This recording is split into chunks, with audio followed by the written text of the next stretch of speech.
On this week's episode, we have an International Women's Day special. Bano Sheikh was amongst one of the first female Muslim Big Four audit partners and often describes her journey as being a minority within a minority. This was a fascinating conversation filled with an abundance of anecdotes, which will make you both laugh and cry.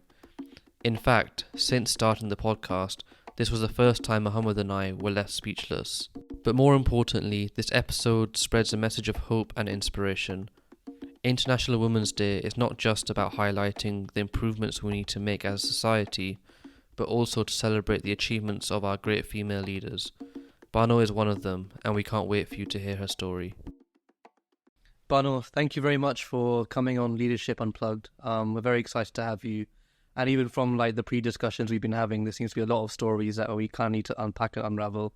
But we're going to start off with a question which we ask all of our guests, which is, can you tell us a little bit about your upbringing, where you grew up, and maybe to an extent how it informed the person that you are today?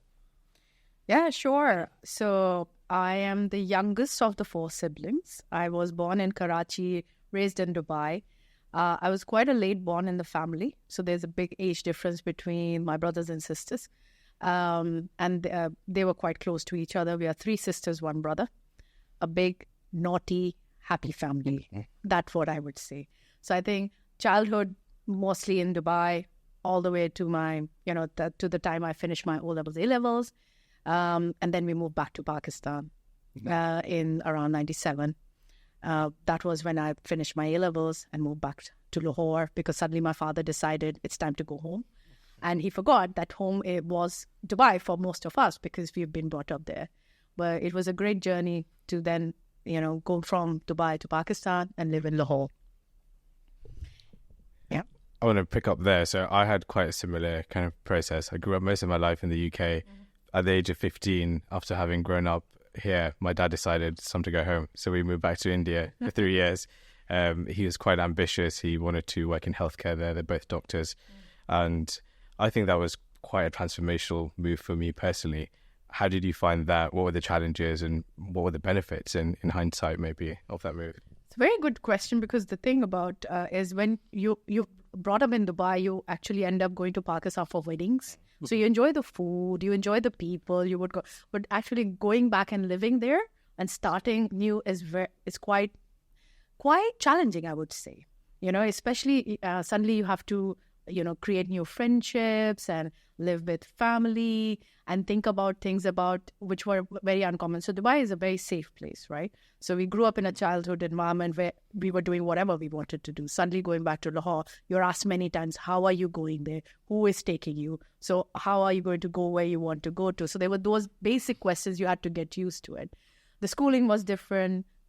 Raising there with my cousins was obviously entirely different than attending and meeting them once in a holiday season. So I think what it did do is, and I always say to my brothers and sisters because they were married by the time we moved back. So it was like me being an only child to my parents who moved back to Pakistan. The interesting bit is they didn't enjoy what I did enjoy. What was the challenges of leaving one place and moving to a completely new environment, and then obviously growing up there.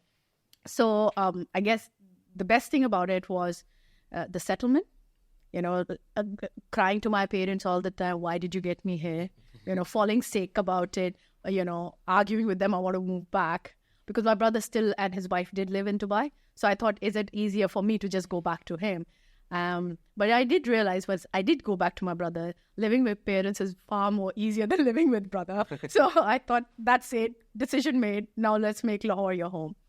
So I ended up then thinking of what do I want to do next because everybody wanted to talk about, you've done your A-levels. I always was a business student, so I did accountancy, maths, economics and business. And the suggestions that were coming through is, do you want to do something in art, become an architecture? I don't know how to hold a straight line even with a pencil. So asking me to do something like architecture was, blowing up my mind. And at that time, ACCA was very fashionable there. It was something new. People said, is that, and I started making inquiries, is that something I would like to do? Because obviously I wanted to do something with accountancy, but going straight after A-levels into uni I was struggling with that idea of just settling back home. So I decided to do ACCA. And I remember when I went up to my family and said, I want to become an accountant, everybody said, are you kidding me? Why would you want to do that to yourself? Because it's a highly male-dominated profession. And I said, like, chalta hai, let's carry on with it. Let's think it through. As we go through it, we'll see what happens. So I ended up doing my ACCA straight after my A-levels, right? And it was a very self-study, self-starter kind of a program. You didn't have schools there. You didn't have any institution teaching the courses. So I was doing mostly remote learning myself. And at that time, my mother was going through a series of illnesses. So looking after her and still being able to do that was quite remarkable, if I would say. And I was an A+ student throughout my O-levels and A-levels. But during my ACCA exam, it was funny enough. I used to say even passing with 50 was good enough for me because that just became my normal. As long as I'm passing and moving on, that was what was important for me. Finished that straight after A-levels within 2.5 years. I was one of the younger ACCA members in Pakistan. The bigger challenge came, what next? And then I wanted to finish my chartered accountancy of Pakistan. So I joined a Big Four firm there. I went to a series of interviews in different firms and everybody was nervous. Because imagine, go back in time. I'm talking about 2000, right? 2000, a very young girl walks into an office which is highly male-dominated. I still remember one of the partners I ended up speaking to at one of the Big Four said, I have 3 daughters. I won't encourage my daughter to do CA. What made you do your ACCA? And I very jokingly, I said, probably this is because I wanted to answer this question at some point in time. And so we ended up doing that. And he hired me into an office which only had 3 or 5 girls. 2 of them were in HR and 3 in audit. Well, I mean, there's a lot to unpack there. I think one thing which... obviously, one of the things I wanted to pick on first was you mentioned that you're always quite business inclined. Where does that come from? Was it something, for example, were your parents in the business world, or did you see someone that you looked up to in the business world and you thought, I want to try and replicate them, or how was that decision made? So most of my family, like extended families, uncles and everybody have been barristers and lawyers and judges. So accountants, nobody close. But my father was always, he was in marketing and he led businesses in the Middle East. So he was a very big post position as an MD for a big conglomerate, which was a local conglomerate. And I've seen him do a lot of business talks. And, he was known as the golden chap who he turns even dust to gold kind of a situation. He was very good with what he did. And he was very business oriented. So I think seeing him and hearing a lot what he did inspired me to focus towards businesses.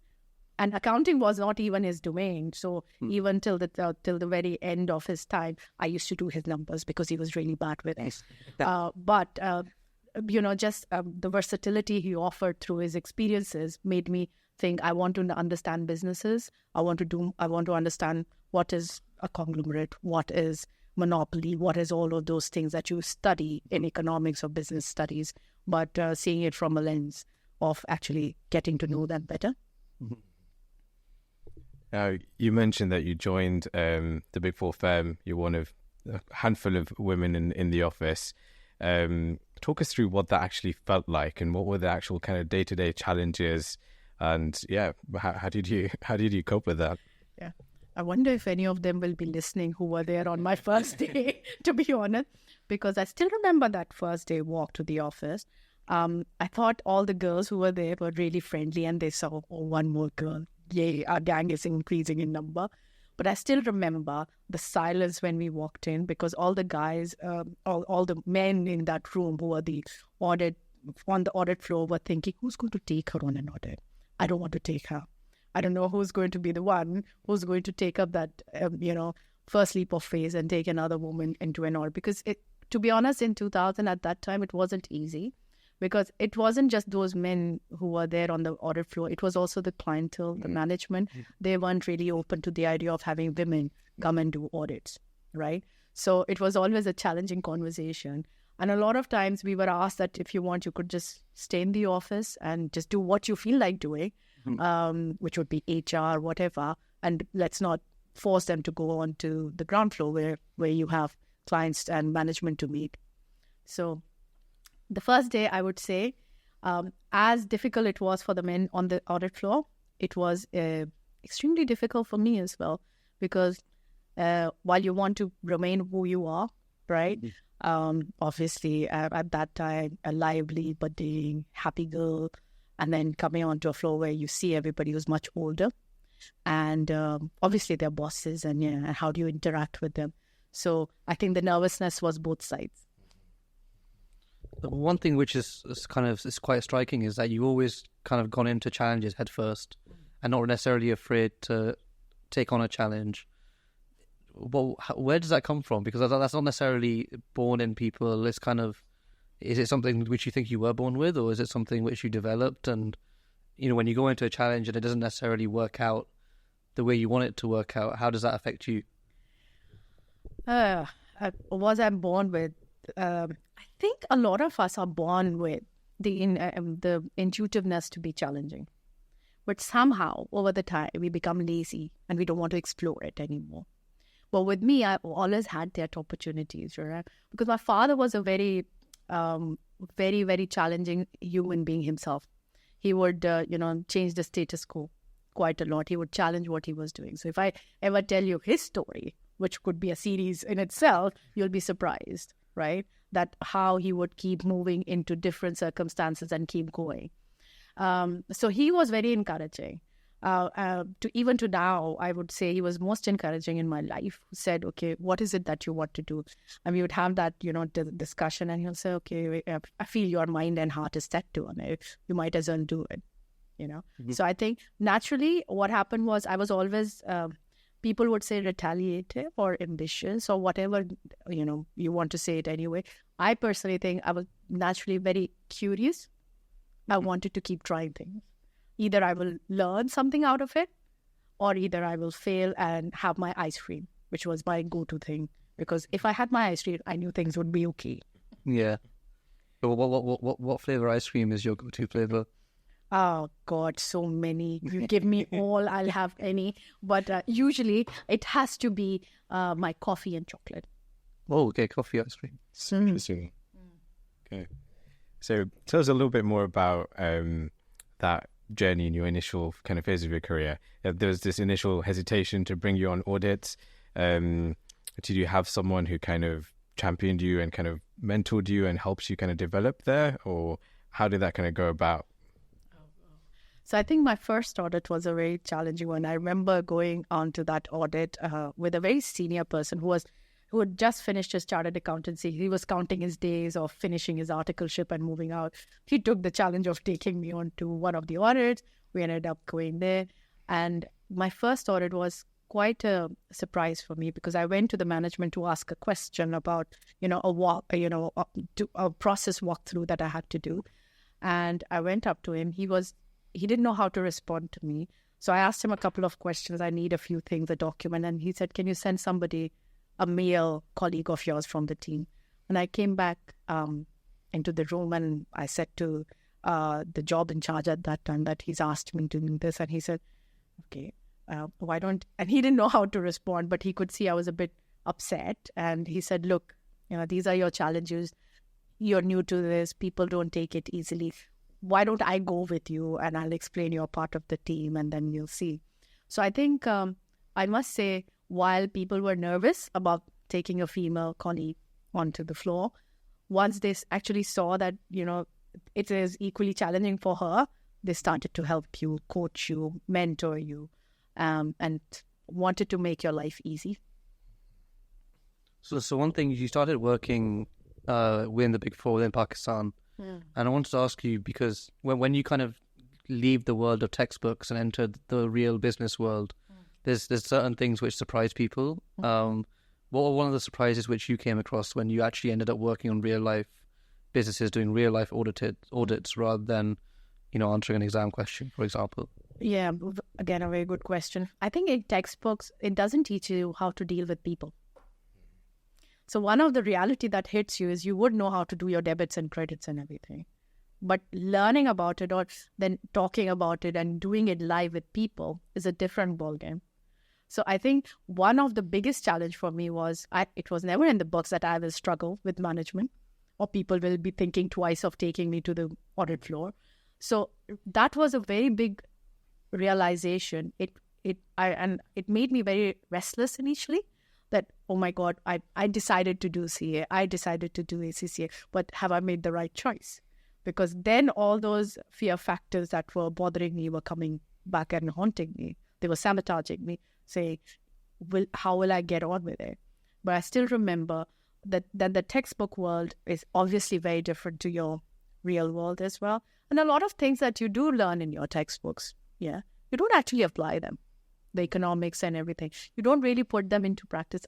They're more like the macroeconomics and things like that. But when you're going through the journey of being on a job, the learning is far more different than doing it through the textbook. So I always encourage, even now, that for that reason, for a lot of us to sit together as team, to be, in one room, because what you learn through textbooks is limited. And to get to that, higher level of learning, you have to learn body language. You have to learn how do you deal with people. You have to learn. And the best way to learn is to watch what others are doing. Makes sense.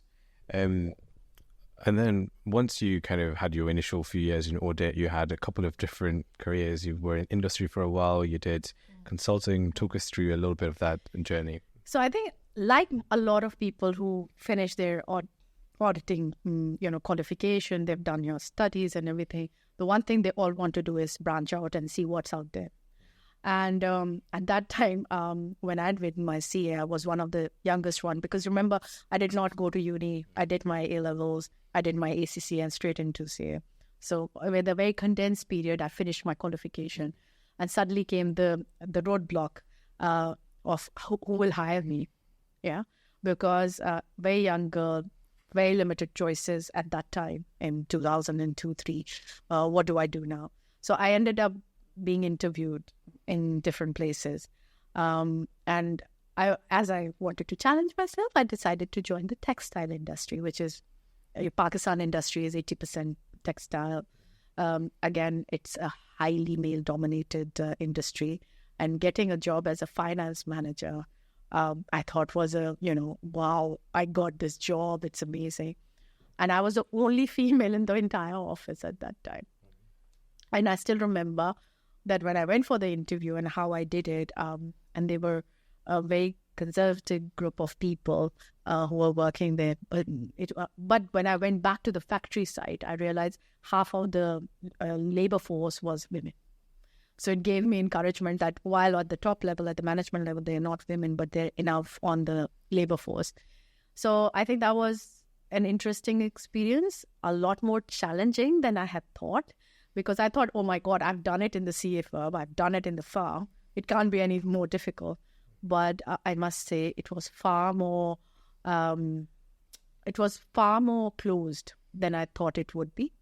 So, but yet again, I had a good director who was the head of the weaving section, who used to say, look, somebody needs to do this. Somebody needs to come through the ranks. Somebody needs to get more women in finance, marketing, audit, internal audit. So good on you. So he was one mentor who helped me, through my journey for nearly 2 years there.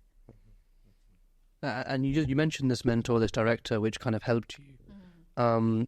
Do you find throughout your experience that mentors find you, or do you have to go and find mentors? How do you strike that balance, and what do you think of it? How do you think of it? Yeah, very good questions. I think what happens is a person who shows kindness and willingness to chat with you, somehow by default is a person you would start going to for advice. And silently they become your mentors, right? So that's a process you naturally go through it. I didn't go looking for mentors, I'll be very honest, because I had a really great relationship with my dad. My Baba, and I think he was my mentor, my sponsor, my guide in every way. So I didn't have to go looking for anyone. But he did very wisely advise wherever you go, you'll find somebody you are naturally swayed towards. And that's the person that you lean into to discuss what's going through you. Mhm. And throughout the journey, that's how I identified my mentors. You know, you will meet across so many people in your professional life. Not everybody is your mentor. You get to learn a lot from different people, but the mentors are where you have an unsaid trust, an unsaid connection. And that's how you find your mentors. Thank you. I think that's really powerful advice. Just kind of sticking with that a little bit, and specifically the dynamic of kind of being one of the very few women in the workplace. How do you think men can be better kind of allies and better champions for women, kind of empowering women? Because I know we're 20 years on and we still face a lot of those challenges, especially at the senior levels. So what lessons do you think you've learned in terms of what has worked for you, and how can people take that on board? Very good question. I think firstly, it is utmost important that you have men as your allies to be successful. And men in any capacity. So they are men like your dads, your brothers, your sons, or your brother-in-laws, uncles, whoever it may be, in your private life, personal life. But you also find the same allyship at work. Okay? And you have to make it work. It is your responsibility as much as other parties' responsibility to make it work. And the allyship at work is so important that we need to talk more about it as a topic. Mm-hmm. How do you make that allyship, right? What do you think really works in a relationship? Is the trust and honesty, and being able, and don't be afraid to ask. So most of the partners that I have worked with and people that I have worked with, I think the allyship came where I made an effort to ask them, this is what I want to do. This is how I want to achieve my goals. This is what I want to do. And you will actually be very pleasantly surprised. Everybody has a common goal, which is to make you successful. Okay, there will be those naughty ones who don't want to make you successful, but that may be also reflective on what you are thinking through, right? So there will always be competition. Life is all about competition, right? Mm-hmm. And we shouldn't be scared about competition, right? Healthy competition is good. But allyship will take away or help you actually face that competition. So two of the allies or people that I work here in KPMG, who I'm very fond of, are the people who brought me into the firm, right? And I think I knock on their doors almost constantly. Every time I go, they say, "What do you want now?" Kind of, we have that discussion, and they've been my best allies. They helped me maneuver and go through things. They actually give me an opportunity to think outside the box. Now they'll say, "Why would you not think about doing this?" Or do you think that internal judge of a human being is so big? We are always more judgmental about ourselves than the other person being judgmental about you. So I'll always judge, can I actually do this? I really can't do this, right? So to kill your internal judge, you have to have good mentors and allies, and men especially. Why?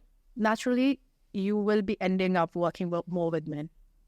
So if you don't party with them, you'll be quite lonely. So in my case, throughout my journey, 20 years of professional services experience, for me, I found a lot of men who mentored me, coached me, and then also, became my best sponsors. So as I said, there are difference between mentor and also sponsorship. And sponsorship is extremely important if you want to achieve your goals. So that was really interesting insight as well, Bano. I had a question which was, you spoke about sponsorship and mentorship. But in your opinion, what makes a good sponsor and a good mentor? If you're someone that's going out there to maybe mentor someone or sponsor someone, what can you do which you think is powerful and empowers the other person as well? So as I said before, with the mentorship, you can have mentors everywhere. But, professional mentors, you can have personal mentors. One of my best friends, who's my childhood friend, she's a housewife, but she's my best mentor. So mentors can be anyone to everyone, right?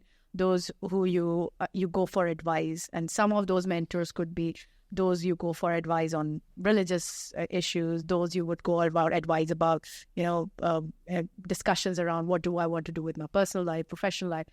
Sponsorship is different. Sponsorship is what you want to achieve with your professional life, right? So I'm talking about sponsorship in light of where you are at your workplace. And those sponsors are usually those people who can help you or walk you through your professional journey to what you want to achieve. And they're people of influence, people who could help you think through your objectives, your goals, and also probably have those conversations about, what does she want to achieve and how does she help, how do we help her get there? So I would say there's definitely a difference between sponsorship and mentorship. And a lot of us, especially, end up having a lot of mentors, even in the professional world where you're working. But are they the one who can influence your, goal settings and take you to the next level of whatever you want to achieve? Mm-hmm. So always think about who's your sponsor versus who's your mentor, right? Mm-hmm. And then work on that basis, because you need both in different ways. You need both. But it's just sponsorship is important to help you achieve your goals. Makes sense.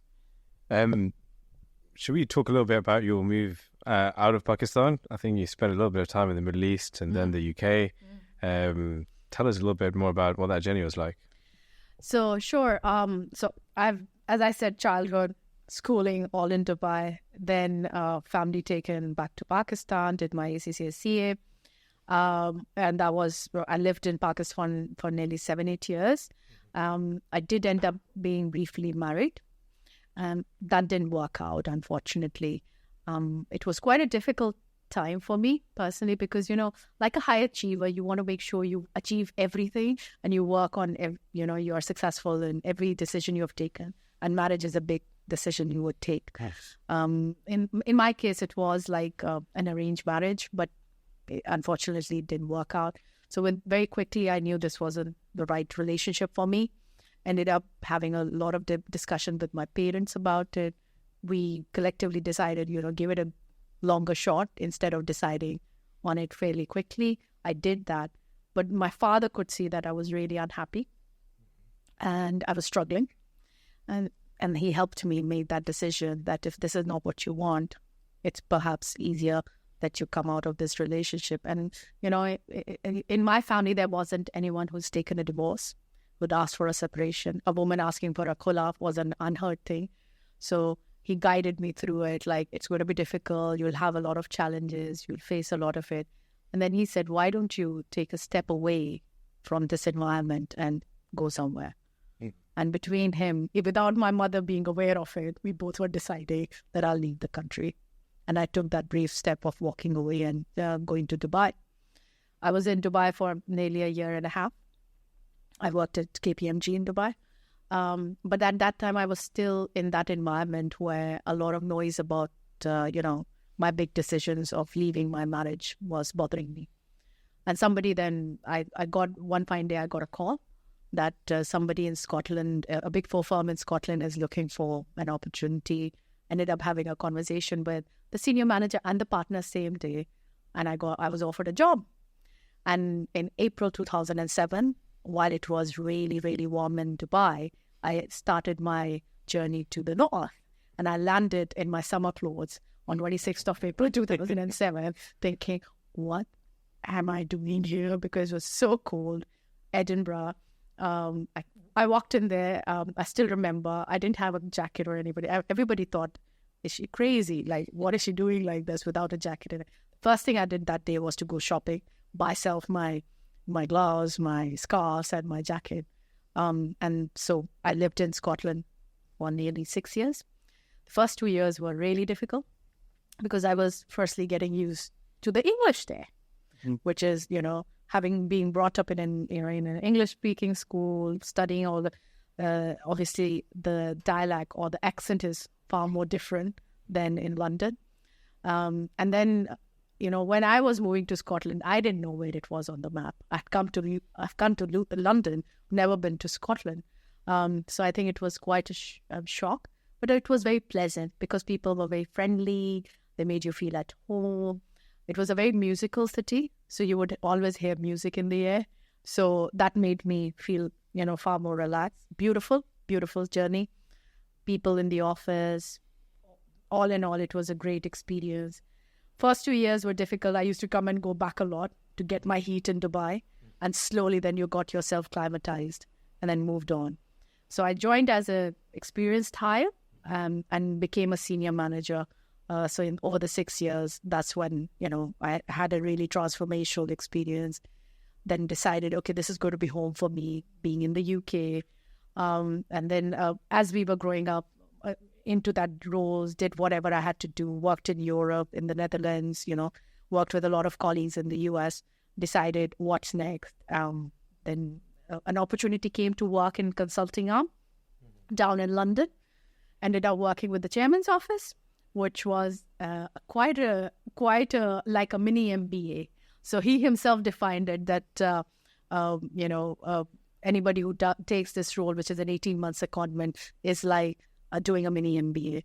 So I said, why not me? I'm so good with whatever I do. I'm very self-assured I can do the role. I came and I started working with the consulting partner group. And wow, that was different from the audit experience of, because in audit, you want to audit everything that you do. You have to be very specific about everything. In consulting, it's more about, how can you put a story together, and it's a different skill set that you would need. So I think it really stretched me from one end to another end in my skill set. I did that role for 18 months. I worked with really great leaders. I visited most of the European countries in different work environments, most of the Middle East and also Far East. I had the opportunity to attend a lot of big events, which were probably the events which were focused towards partners as a senior manager. So suddenly my skill set was jumping up to a higher level fairly quickly. So I think that was an amazing experience that I got. Then I ended up coming back into audit in London. Then I went into audit transformation to build audit transformation IT hub in Dublin. So I had a great experience in doing that before moving to KPMG. Yeah. Couple of questions there. So some really interesting points. First is this, can you tell us a little bit more about what this role in consulting actually was? What were you trying to achieve? Was it an internal role? Was it client-facing? How did that work? And then we can touch on the audit transformation, which I think is so really interesting too. Yeah, so it was an internal role. So it was to support the managing partner of EMEA offices in FS to build their whole EMEA strategy. So the strategy around people, integration of businesses, acquisitions. It also meant like understanding what are the key things. So it was more about taking the global strategy and then, dissecting and making that real for a sector of business. So it was an internal role, and it was quite a vast. It had a lot of things to base it up, from finances to people to 3 years strategy setting. So it was a big role. So the role of that partner was to make sure that happens. And I was more of the PMO, the project manager, and we would discuss and obviously sit in those discussions. It was more about living live and seeing how a business is actually created, and then, the strategies and objectives are set. That's really interesting. So I'm actually in a similar position in my career where I've been client-facing for the last 5 years, and I've actually, for the last 3 months or so, been on an internal secondment into our internal corporate development team that's focusing on M&A, but also kind of strategy. And an internal role was never something I'd ever thought of, and kind of back office or whatever. It tends to have quite a different kind of perception for client-facing people. When you think about your role now as a partner, do you think that experience helped you in terms of the skills you developed, the way you understood the business works? Yeah, how do you think, looking back on it, what do you think of that experience? I think that was the most exceptional experience I've ever had. There are a couple of reasons behind it. Firstly, never thought I could do consulting, understand how you build strategies, what is objective setting. One was like you understood a business from top to bottom. You understand how people evaluate businesses. You did a lot of things around people strategy. So I saw a business from a leadership's eye. That experience you cannot get at a senior manager level. So I think the experience of what I observed and was taught was brilliant. Secondly, what I think it was an internal role, but it was a very high profile internal role.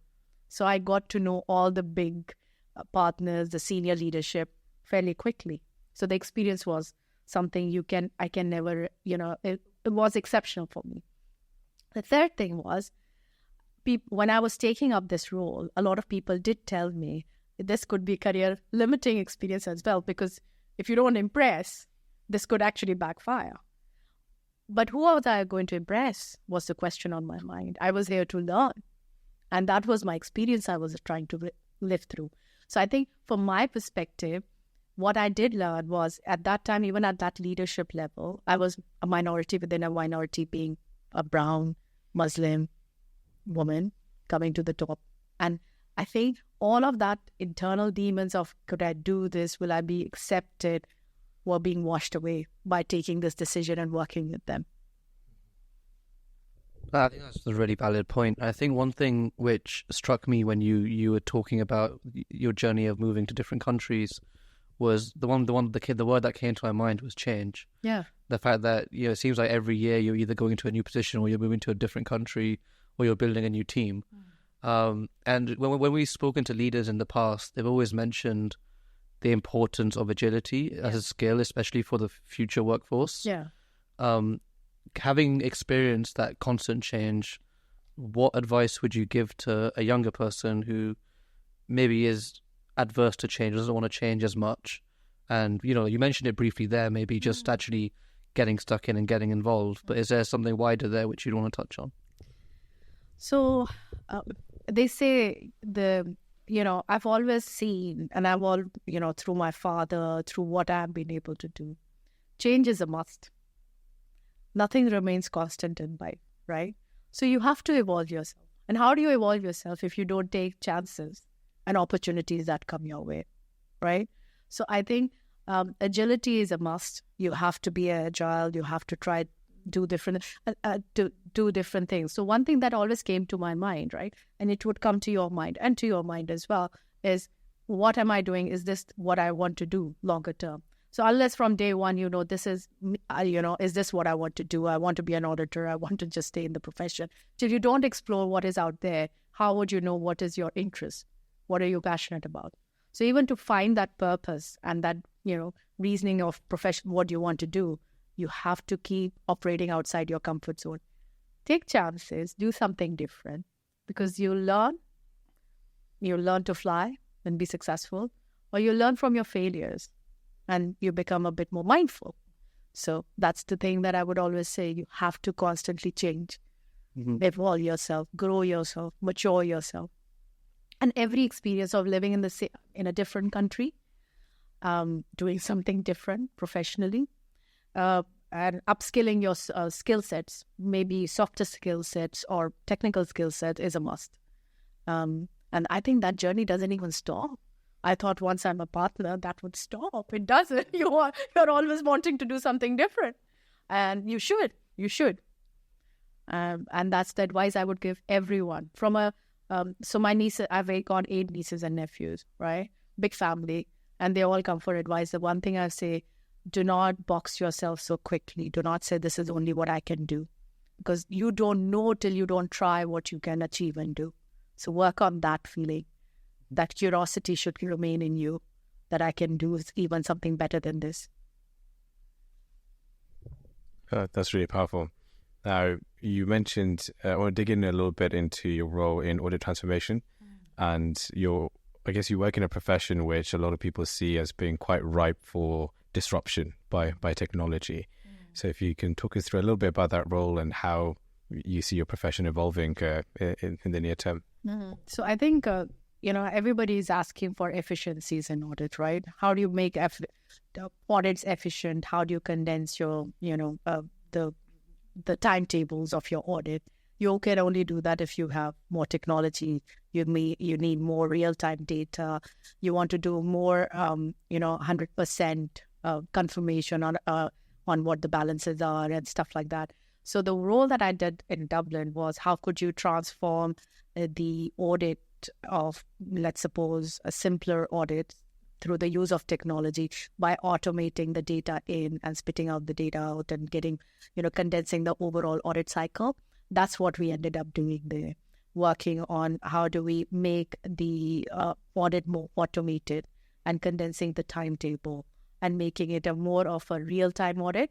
So you are not just reporting on a day basis, like on an out of period end, but you're rather making a daily confirmation that this is working.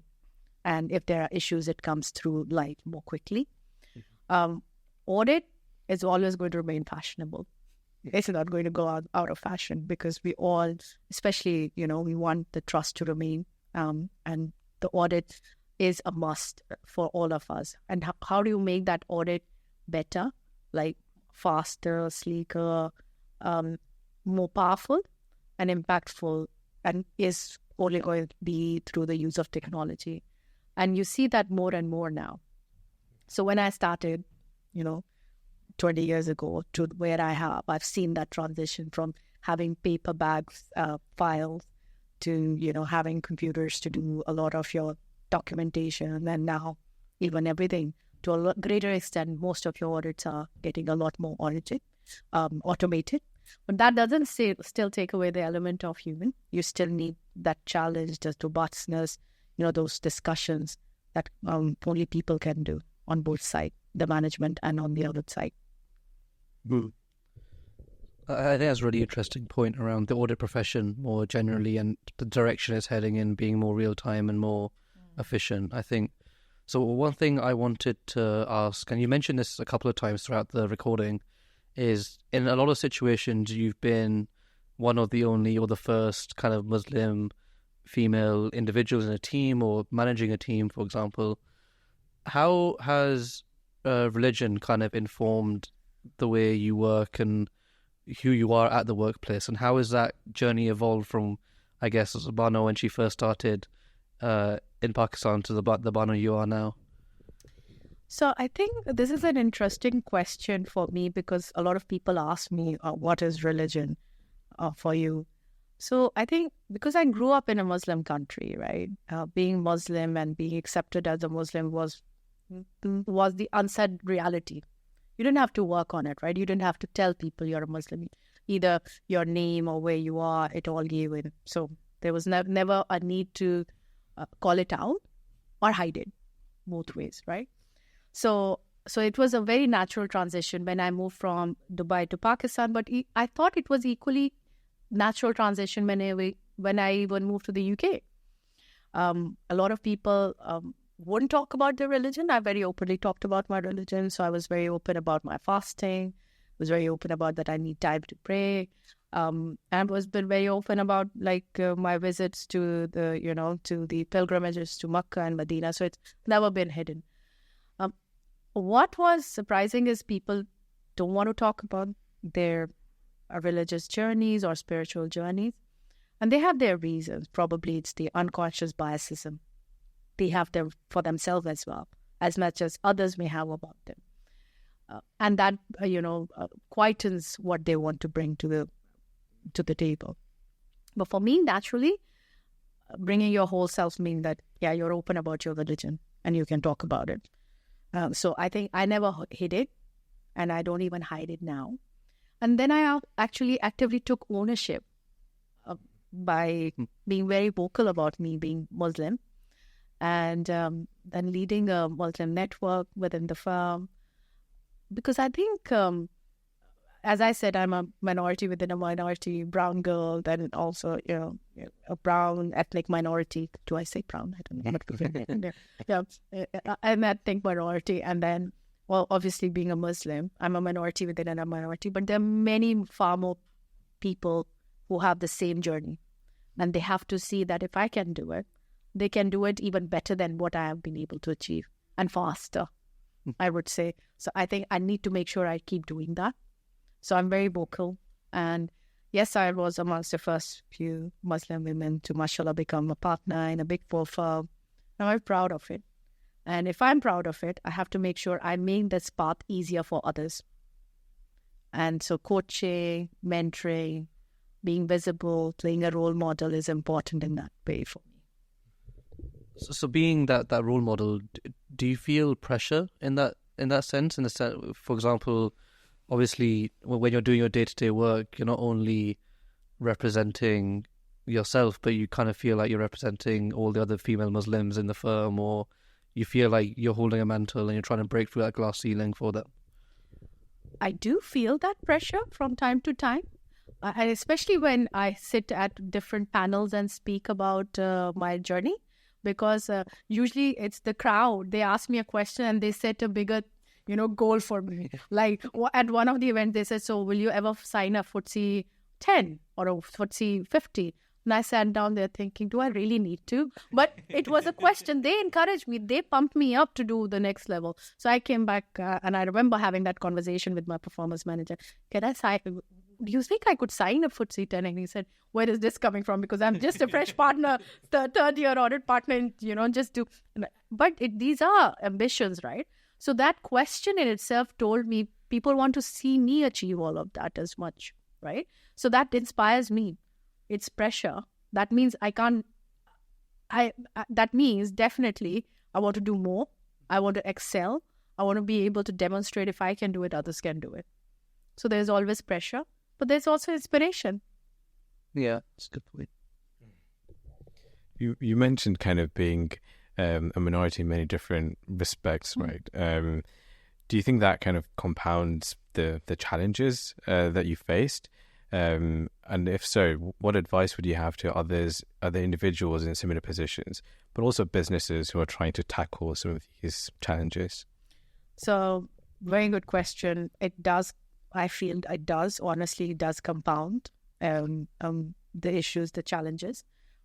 First challenge is your internal challenge, because you judge yourself so much. Yeah, we all are the best judge of ourselves. And I think we all tend to, we need that positive affirmations to keep you going. And I have that practice. I work, every time somebody, I try to achieve a bigger goal, I affirm I can do this. This is written in my destiny. I can do this, right? And the faith really helps me through that journey, because the best thing I've said to people is there's an inner voice in you. The voice, and I've called it the voice of success, where I go back to the journey I've been able to achieve over the years, and I give myself that pat and say, if nobody's applauding you, you applaud yourself, right? So one aspect of the compounding issues, challenges, is how do you manage your own demon, right? Your own inner voice. So you have to make sure you do that. The other thing is the acceptability of where you're working, right? And are the people open to what you want to achieve, right? So that is, again, a place you will have to find wherever you are. So I always say to people, that is something you will face in every profession, I would say, that is there acceptability towards your goals. But you'll find your way. I'm pretty sure about it. You find your way. Because first you need to trust on what goals you want to achieve. And then you actually make others, your sponsors, your mentors, and your peers trust in you that you can do it. I think that's really powerful. That's really, really good advice for anyone that feels that. I think I tend to characterize it as imposter syndrome a lot of the time. And I think that's some really good advice to give to anyone who might be feeling that way. I wanted to touch on one specific day, and that was the day that you were admitted into the partnership, because I wouldn't call it the pinnacle, because obviously there's always something after the partnership, but it's still a very important day in anyone's career. Can you kind of talk us through what that day was like and the feelings and how things went? Yeah, so I think, so there's a bit of a history behind it. So I've been like an only child to my parents, because my other brothers and sisters were married quite early on. So I've had a very solid and loving relationship with my parents. And because they stood by me during the difficult times, and my mother and I, we've seen the ups and downs in relationships. And a lot of what the community would face. My relationship with my parents was very, very dear to me. My mother, my father I've been a carer with them. So they either lived with me or I've looked after them in Pakistan as a person. My mother was quite severely ill in 2018 when I was going through my partner discussions and what do I want to achieve.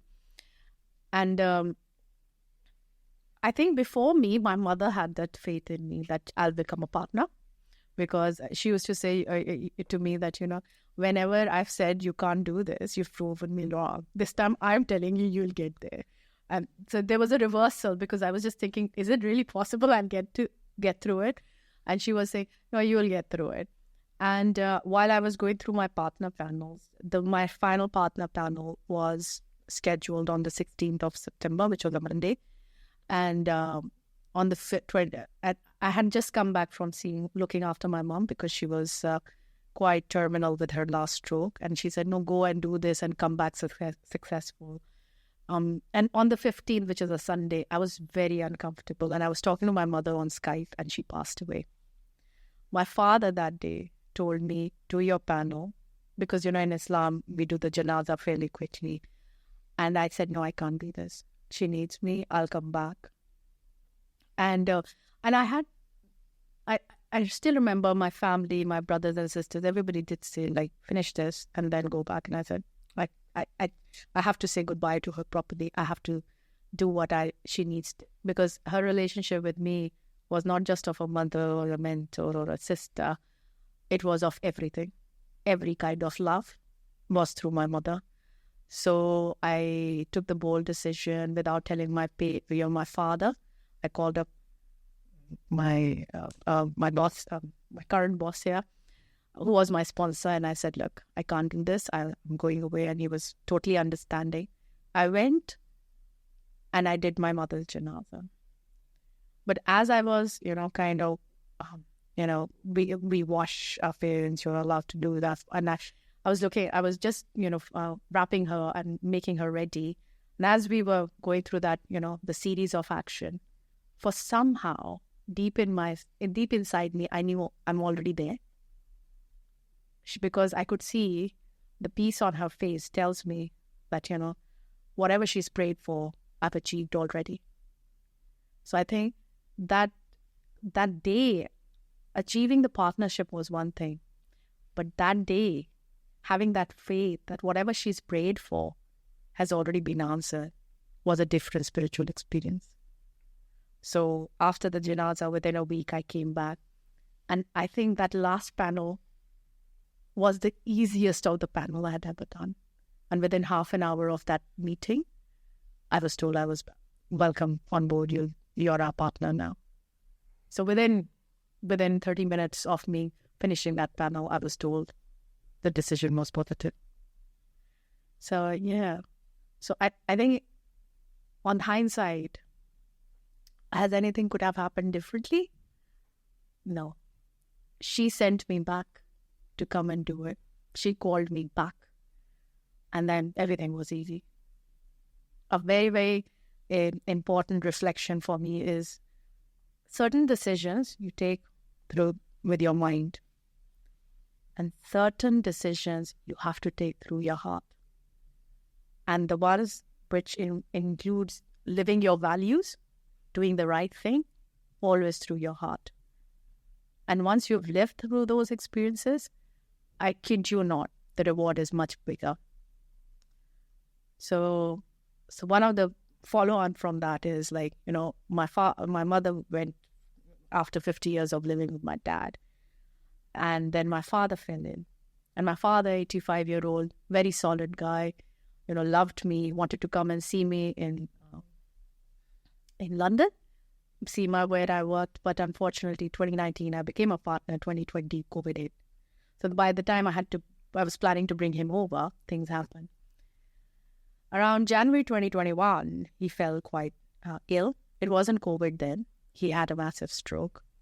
And, we were in that situation where you couldn't go back. You had all the quarantine requirement. And somehow I knew he kept on calling me. And the words were, Bano Beti, come. Like, aa jao, Bano Beti, aa jao. And I said, he's never asked me to do that. So I said, okay, I'm coming. Made arrangement, went back to Pakistan. I guess it was around March time. And you had a limited, I was looking after him as he was going downhill, quite severely unwell. And I knew that trip that I don't think so he's going to survive. I didn't want to believe in it, but I knew somehow. So I took care of him in the most, affectionate and positive way I could. I made him laugh. I looked after him. I took him in and out of ICU for 10 weeks. I think they were the most difficult 10 weeks of my life. But I stayed. At that time, I could have made that decision of being, not going during COVID, being in the safe space of the UK. But I knew I wanted to be there. I did it. I looked after him in ICU when it was all, people wouldn't go into the ICUs. Everything worked magically. Doctors gave me their consulting room from where I could just sit and do my work. People lined up, with food and, like the communities in our countries, they would do that. And everybody was there together, holding each other through that period. There was a time when I was told, like, you're maxed out on, on your time of work, working permissions from abroad. And I said, do I go back now because he's still in the hospital coming out, or do I just continue? And that was the time I had a discussion with a mentor of mine. And he said, what does your heart want you to? What does your heart tell you? I said, my mind tells me it's nervous, that I need to go back because I need to focus on work. And he said, what does your heart tell you? And I said, my heart is not wanting to go back. And he said, certain decisions you take through your mind, and certain decisions you are guided through your heart. And I must say, the best decision was to stay and not work. And then, say the goodbyes. He passed away on 30th of June, 2021, as if he knew that all my junior ends are going to come. And magically, it was as if an unsaid relationship. He knew this is the maximum she could stay. And then I had the opportunity to say goodbye to him. His relationship with me has been very, there was a time in my life where I used to listen to him. There was a time in my life where we used to discuss and do things together. There came a time where I used to tell him what to do. Right? So that journey of that maturity of relationship just told me, that was the best decision ever. So one advice I've always given to people is please look after yourself and your families, regardless whatever. Work is work. It will happen. People will make sure it happens. But what really doesn't happen is your family. So I'm the most content person that I looked after my parents in the best possible way. And that content sleep then tells me, things that are taught through books will not tell you what are taught through your emotions. So listen to your heart.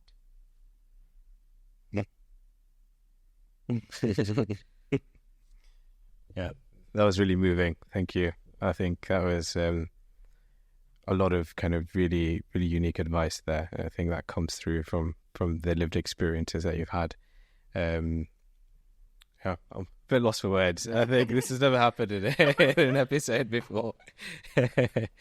And honestly, after that conversation, I feel like all the other questions we have are a bit ridiculous. So I think it is important because the reason I say this is my brothers and sisters also could not make it to the janaza, to his day, and they were all struggling.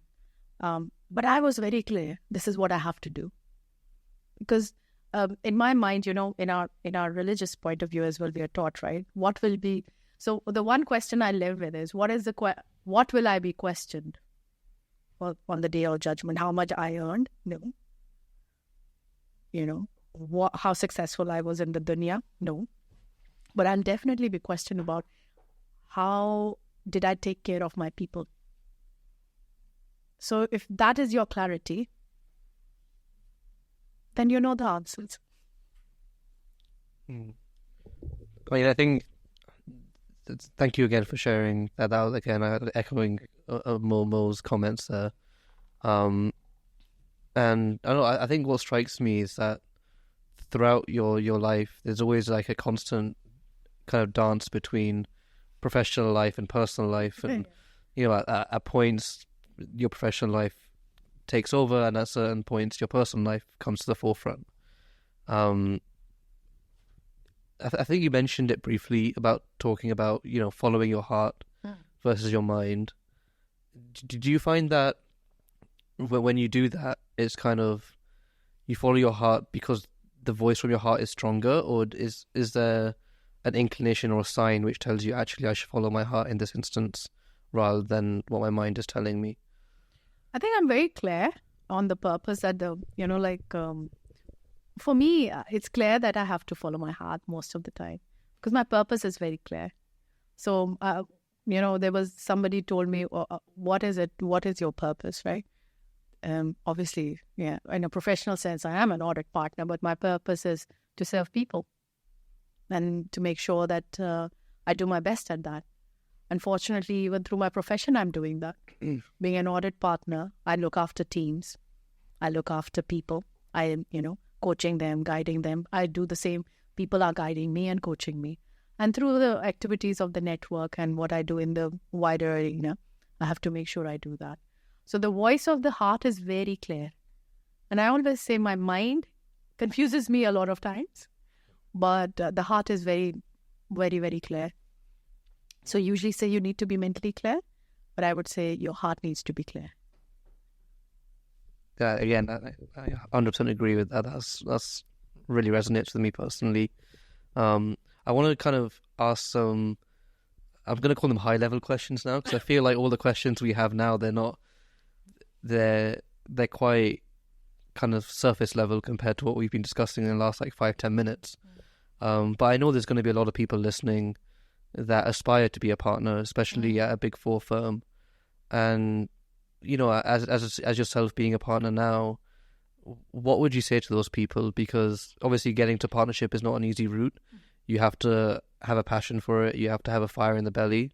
But what would you say to someone that, maybe is a senior manager, or even they've come into the firm as an associate and they know, I want to be a partner straight away? What would you say to those people? So firstly, I want more people to become passionate about what they want to achieve, right? And trust it. And trust it they can do it, right? I want more female, ethnic minority, male or female, all to go upwards towards a partnership, right? So I want to make sure I can inspire them to do that. But the best advice is please trust in yourself, believe in yourself, yeah? But the belief is not enough. So you have to make sure you're grooming yourself as well to your path of success. And I did that a lot. I went and did a lot of softer skill development. I worked on some positive intelligence courses, which helped me build my, mental strength with positivity, to work on my imposter syndrome, to be honest, because the best and the worst judge is yourself, right? Then you have to find ways of doing things outside your comfort zone. So I think one of the best advice I would say, believe in yourself. You can do it if I can do it.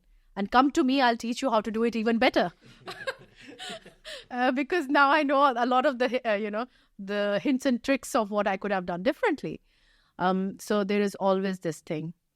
As much as you believe in destiny, that it's written, you have to still walk that written path. So you can make it easy or difficult. What makes it easy is the faith in yourself. What makes it difficult is the noise around you. So ignore the noises. I think that's really powerful advice. So I think whatever I say is very fine. You can edit this, right? But keep this one in. But are you guys enjoying this, or is it just... Oh yeah, no, definitely. Yeah. Okay, that's fine. Okay. And just as we kind of come towards the end of the conversation, you mentioned that, you would have potentially done some things differently, and you could, if you were to give advice to young people today who are maybe starting that journey, can you think of any practical tips you'd share? So the practical tips, as I've said, is be very self-aware. If you are given feedback, take it, embrace it. Yeah, because and I still do that. I also moan and groan when I'm given difficult feedback, right? But the feedback is a way of improving yourself. So a lot of us shy away from difficult feedback. You don't need to shy away from it. I personally tell people every step back is actually 4 steps forward. Yeah. It is actually a 4-step forward. Why? You get to know more about yourself. You get to know more about the people around you, what they're thinking. You get an opportunity to work on what you need to work on. And then you get an opportunity to prove everybody wrong. So there's a 4-step forward, right? So I always say to people, get as much feedback as possible. And then ask people what you can do differently. Own yourself, right? When you are unwell, so I give this as a best example. When you are unwell, you want to make sure you go to the best doctor, get the best medication. You own your illness because you want to be physically fit. This is the same way you have to own your professional life or your personal life and put those, steps in place to go achieve it, what you want to do. I like the analogy of, 1 step back actually being 4 steps forward. I think that's really, really powerful. I think the last question that I have is, it's a question which I've asked a couple of guests before, and I feel like everyone has a really impactful answer, and I feel like you'll have an even more impactful answer. Take it as a compliment. Yes. Is, when everything's like said and done, and, maybe 20, 30, 40 years from now, 50 years from now, what do you want people to remember Bano Sheikh for? Nice question. I want people to remember me for who I am. A person who did it and who did do a lot of the things, not to prove anything to anyone, but to make sure I'm a better person every day. So I definitely want people to remember that you have to continuously improve yourself every day. In your spiritual, your mental, your physical, your professional, every aspect of your life. Aging is just a process. Just go with it. But maturing and being inspiring is all, and having a purpose in life. Go with it. Don't forget about it.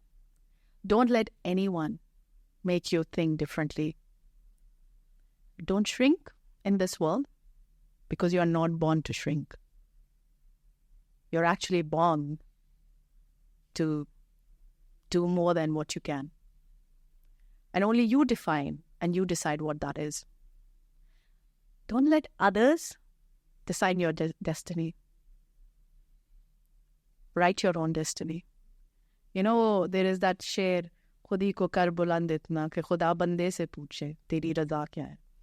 What really that means is you can elevate yourself to that level that you can have the heart to heart with your beloved and your creator. So everything becomes possible. I think that's a really good way to wrap it up. Thank you very much, Bano. It's been a very, very, very inspiring conversation. Thank you for your time. What an amazing episode. Thank you to our guests and everyone who made it possible. You can listen to other episodes of Leadership Unplugged on all major podcasting platforms. We hope you learnt a lesson or two from our guest this week. Why not let us know what you think by finding us on all your favourite social media. Simply go to bento.me/LUpod. That's bento.me/LUpod. See you there.